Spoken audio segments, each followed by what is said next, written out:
Telugu Desam party 1983లో ఒక బలమైన భావజాలంతో పుట్టినటువంటి పార్టీ.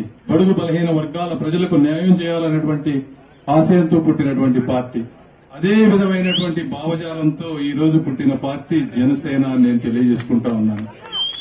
ఎందుకంటే నేను పవన్ కళ్యాణ్ గారితో ఒక 10-15 నిమిషాలు మాట్లాడదామని ఇక్కడికి వచ్చినప్పుడు మర్యాదపూర్వకంగా కలవటానికి వెళ్తే దాదాపు గంటన్నర సమయం మేమిద్దరం మాట్లాడాం. ఏం మాట్లాడామంటే ఇవే ఆయన భావజాలం, ఈ రాష్ట్రంలో జరుగుతున్నటువంటి అరాచకం, దానికి ఆయన ఏ విధంగా ప్రతిస్పందిస్తున్నది, వారి మీద ఏ విధంగా దాడులు జరుపుతున్నది, ఇవన్నీ చెప్పుకుంటా పోయారు.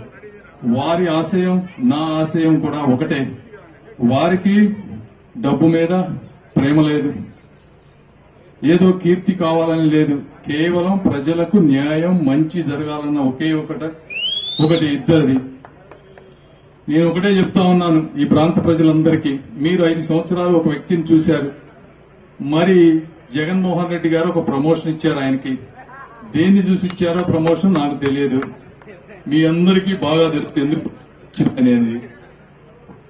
నేను చెప్పేది ఏంటి అంటే సంవత్సరానికి 5 కోట్లు ఎంత వస్తాయి ఎంపీ నిధుల ద్వారా, ఒక 25 కోట్లు.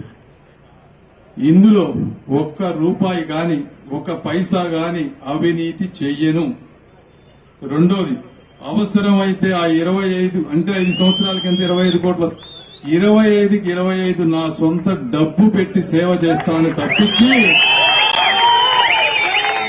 మీ కష్టంలో నుంచి వచ్చే కన్నీళ్లు కానీ మీ చెమట చుట్టాలని కానీ దోచుకోను అని నేను అందరికీ తెలియజేస్తా ఉన్నా.